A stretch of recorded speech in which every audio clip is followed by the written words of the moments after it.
Today we have an advanced guide for the Invisible Woman. She has the highest skill ceiling for any of these support characters so far. So we'll be going through all of her abilities, her skills, so you can know what she does on paper, but we'll also be going over some tips and strategies you can use in order to get the most out of her. Welcome to the Advanced Invisible Woman Guide. Let's get started. We'll start off with her primary fire or projection. This launches an orb that pierces heroes, so it does damage to your enemies, but it also heals your teammates as well. You notice that this kind of has a boomerang effect, so as you cast it, it'll bounce right back to you. So as long as you're positioned correctly, you can heal and do damage at the same time. Now this isn't hit scan, this is a delayed impact, and every time you hit a shot it does 20 damage. This also has no fall off damage, but your maximum distance is 30 meters. Anything longer than that and your shots simply won't hit. Now although your damage does 20, your heals actually do 40, so you have double the healing potential.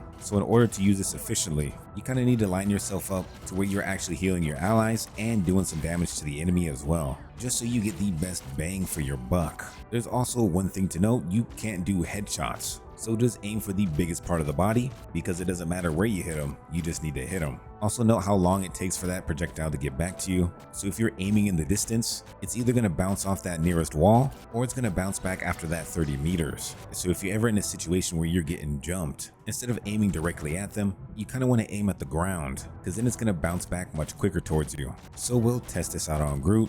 We're just spamming our primary fire, and then aiming at the ground, it is a little bit quicker, which could definitely save you a few times. Moving on, we have the Guardian Shield. This is the shield you can only use for allies. You can't use it for yourself. But what this does is provide protection as well as an AoE healing area. As you can see, the health is going down, and once that shield breaks, it'll go into cooldown, which is 6 seconds. Also, if the enemy passes through this shield, they will have a slow effect applied to them. The healing amount is pretty substantial too, doing 50 per second. And the thing you want to know about this shield is the more damage it takes, the more the cooldown is. So you kind of need to have a fine balance of healing with the shield and healing with your primary fire. So having the shield quickly up, doing some healing, and then retracting it is going to be your best sure way fire of keeping the uptime of your shield, so it can be on cooldown as little as possible. So as we pop the shield, do some healing, and retract it, we only have a 1 second cooldown. But if we keep the shield on our ally until it's destroyed, that brings us down to a 6 second cooldown.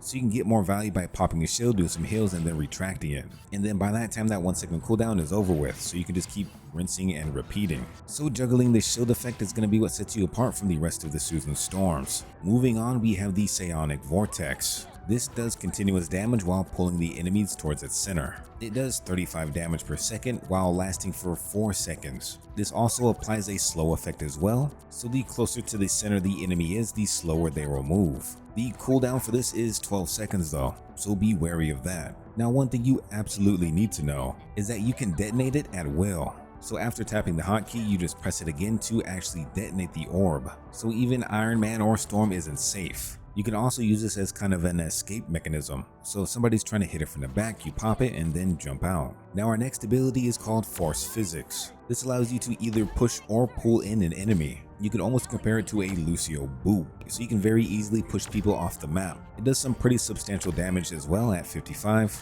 and it has the same range as your primary fire, 30 meters. Now there's a lot of combos you can do with this, so you could launch your orb and then push them into it, or you could kind of do the reverse and pull them towards you. Even stacking the ability with certain ultimates could be damaging to the other team, so definitely an ability not to be underestimated. Now as Invisible Woman, if you don't do anything for around 5 seconds, you become into this invisible state. Once you're in this invisible state, you gain passive healing, and you can basically stay invisible forever if you wanted to. You can even reload while you're invisible, but if you get hit or use an ability, you lose that invisibility. And in the middle of combat, that invisibility takes so long to engage, but that's where the Veiled Step comes in handy. The Veiled Step allows you to double jump, and after that double jump, you instantly become invisible, allowing you to get those passive heals. This is one of those abilities that allows you to get out of a lot of sticky situations. So again, if you're getting hit from the back, you can quickly get out. So it's definitely one of those skills you don't want to misuse, because once you're invisible, the enemy cannot see you,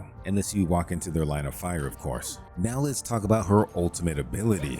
This is called Invisible Boundary. and any enemy that's outside of the barrier can't see what's inside. But you and your team can fully see what's on the outside and deal some damage. Now, if the enemy does decide to enter, they will receive a slow effect, so they can't enter without some kind of penalty. Their movement speed is reduced by 55 seconds, all the while your team is getting healed 165 health points per second. So if the enemy is coming in here, they're on that losing side. This ultimate lasts a total of 8 seconds though, so it's not as potent as maybe a Luna Snow, but I'd say it is still very powerful. Now you can't forget that Invisible Woman has something called Agile Strike. This is her melee ability, and as you can see on that third strike, you push the enemy back. This could be used in a variety of situations. So again, if somebody's trying to hit her from the back and maybe you're waiting on a cooldown, you can initiate your melee early to bounce them back and then jut out. There are so many possibilities, you just got to experiment a bit. And then last but not least, we have the Mr. Fantastic team up. Now you can expect the team up to be with all of the members once they're released, but this team up ability is a passive. And once this passive is activated, he will generate some bonus health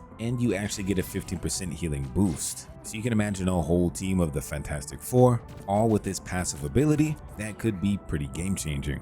All in all, if you play your positioning right, keep your shield management, and always keep yourself a way out, you will absolutely decimate as the Invisible Woman. Hopefully this advanced guide for Sue Storm helped you out. If you have any other tips and tricks I may have missed, don't hesitate to drop them down in the comments below. If you want to see even more guides like this for your other favorite heroes, make sure to like and subscribe. Until then though, we'll see ya.